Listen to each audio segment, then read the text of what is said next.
Assalamualaikum warahmatullahi wabarakatuh. Kembali lagi dengan aku di channel Sebel. Teman-teman, kali ini saya akan menceritakan sebuah kisah horor yang berjudul Dirasuki Genderuwo. Tapi sebelum itu teman-teman, jangan lupa subscribe dan klik lonceng notifikasinya. Dan yang sudah subscribe saya, mendukung saya di channel ini, terima kasih atas segala kebaikan kalian semua. Yuk langsung aja ke ceritanya. Sebut saja seseorang yang bernama Mulan dan pekerjaan sehari-harinya sebagai terapis berbagai jenis penyakit, dari patah tulang medis sampai non medis. Pada hari itu datang tetangga satu kampungnya, biasa dipanggil Mbak Indah. Mbak Indah minta tolong untuk diterapi. Dia pun menceritakan berbagai macam apa yang dikeluhkannya, termasuk sudah berobat kemana-mana, dari sampai medis sampai kebatinan. Dia menderita penyakit yang sudah lebih dari 1 tahun. Wetonnya hari apa? Tanya Mulan kemudian. Hari Senin Kliwon, jawabnya. Bukan tanpa alasan, soalnya ketika Mulan menerapi penyakit kebatinan itu nggak bisa sembarangan hari. Dia harus mengambil pada weton hari lahir pasiennya. Masih lama dong Mbak Mulan, setengah bulan lagi katanya. Kalau mau menunggu silahkan, kalau enggak ya terserah, timpal Mbak Mulan. A few moments later. Akhirnya hari yang disepakati datang juga. Tetapi waktu itu ada rencana yang tidak Mulan rencanakan. Dia pergi keluar kota. Karena perginya naik kendaraan umum, jadi Indah harus menunggu lama. Waktu itu Mulan berangkat dari rumahnya sekitar pukul 8 pagi dan sampai di tempat tujuan sekitar jam 10.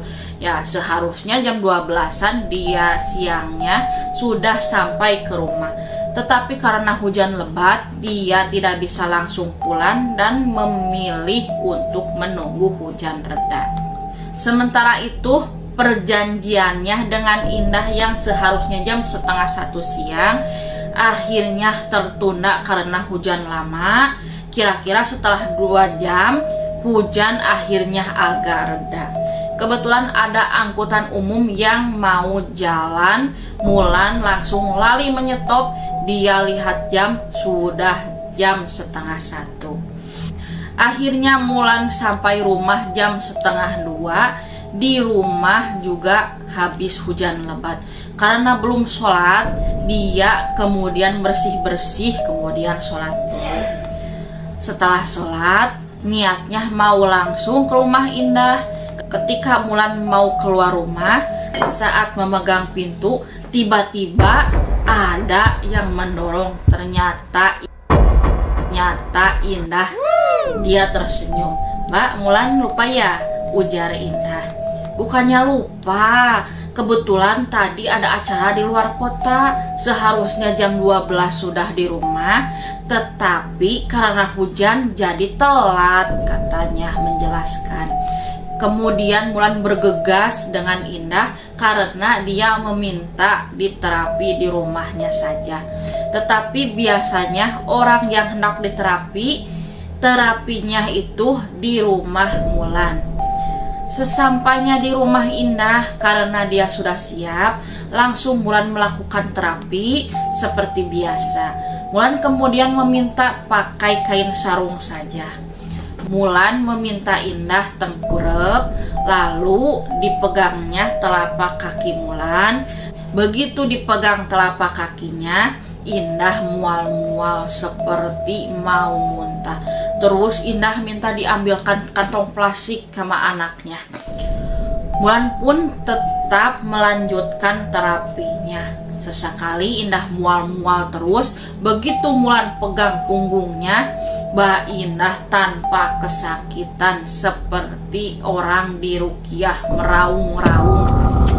Lalu dilepaskan kedua tangannya Mulan. Selanjutnya Mulan pegang lagi tengkuk bagian belakang Indah. Dia pun meraung-raung lagi. Bulu kuduk Mulan pun merinding, dingin menggigil. Kemudian dilepaskannya lagi tangannya Mulan.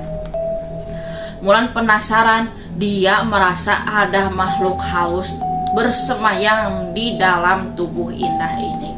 Dia tidak tahu apakah itu kerasukan atau apa. Dia juga penasaran makhluk halus itu masuk dari kaki mana. Lalu Mulan menekan jempol kaki kiri Mbak Indah. Dia diam saja, tidak ada reaksi apa-apa. Selanjutnya ganti jempol kaki kanannya yang ditekan. Indah meraung-raung lagi. Makhluk halus yang bersemayam di dalam tubuh Indah ini kesakitan, tidak mau keluar, tidak mau dipaksa. Lalu Mulan meminta Indah balik badan. Terlentang dipegangnya lagi kaki bagian depan sampai lutut. Indah cuma mual-mual terus ganti kaki satu lagi. Dia diam saja. Ketika Mulan memegang perutnya, bagian kanan atau rahim, Indah meraung-raung lagi. Kemudian dilepaskannya lagi tangannya. Tadi yang Mbak Mulan pegang sakit sekali. Kenapa? Kata Indah bertanya. Itu karena secara medis maupun urat ada luka di rahim, jawab Mulan. Nah, kemudian Indah bercerita bahwa sebelum terserang penyakit, dia bermimpi aneh. Dalam mimpinya ada dua tangan besar mengangkat rahim sebelah kanannya. Rasa sakitnya terasa nyata. Begitu dia bangun, darah keluar dari jalur rahim. Sampai untuk jalan pun dia tidak bisa. Akhirnya oleh suaminya dibawa ke puskesmas kecamatan. Dirawat selama 1 minggu. Sejak itu datanglah penyakit yang dia rasakan. Berarti sudah 1 tahun lebih, terang Mbak Indah. Indah bercerita setelah kejadian itu, suaminya pun mulai mencari pengobatan dari medis hingga non medis untuknya. Nihil. Tetapi tetap saja tidak ada perubahan.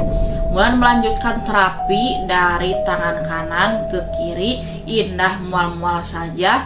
Lalu disuruhnya Indah untuk duduk dan memegang dahinya. Baru diusap, Indah langsung pingsan. Mulan bingung. Kemudian memanggil suami Indah yang dari tadi sengaja menunggu di ruang makan. Biasa kalau dia dipegang sama orang yang di tubuhnya ada hodam akan seperti itu. Sudah 10 kali, 11 kali ini sepertinya itu. Terus ini gimana Mbak? Kata suami Indah. Ya sudah, Bapak kan ustadz, terus bacain tahlil atau yasin, pesan Mulan ke suami Indah.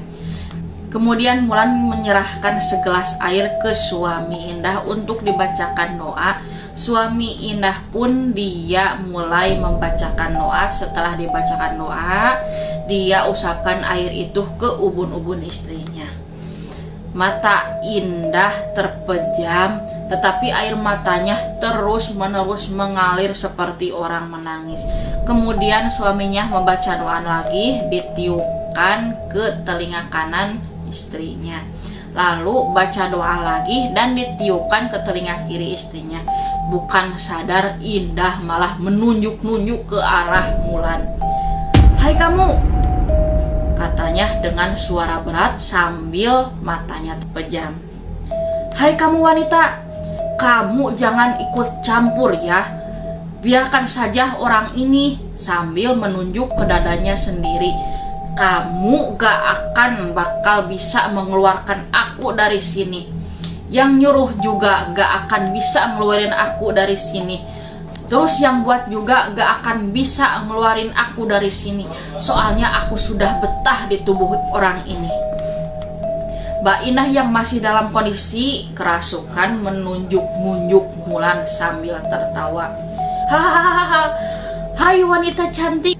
Bodoh, budeg wanita cantik yang ada di belakang wanita ini," ujarnya sambil menunjuk ke Mulan. Sama laki tua yang di belakang sebelah kanan dia, tetapi dia gak sekuat si cantik. Wanita cantik itu rambutnya panjang terurai sampai tumit. Kenapa kamu ikut campur? Saya tidak ikut campur, saya diminta tolong. Orang lain saja saya tolong, masa tetangga kok tidak saya tolong? Jawab Mulan. Kemudian Mbak Indah berkata lagi sambil menunjuk suaminya dan tertawa. Padahal kamu sama yang nyuruh aku sama saudaraan dekat.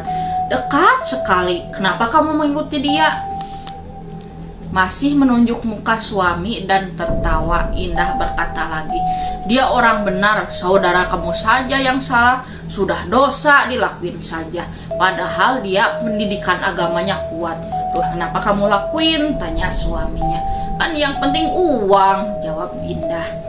Emangnya uang dikasih berapa? Tanya suaminya. Banyaklah, kan yang suruh aku saudaranya banyak, berarti iuran. Tetapi keluarganya marah sama dia dan nyuruh aku karena gak berhasil membuat orang ini mati. Nah, ujar Mbak Indah sambil menunjuk dadanya sendiri.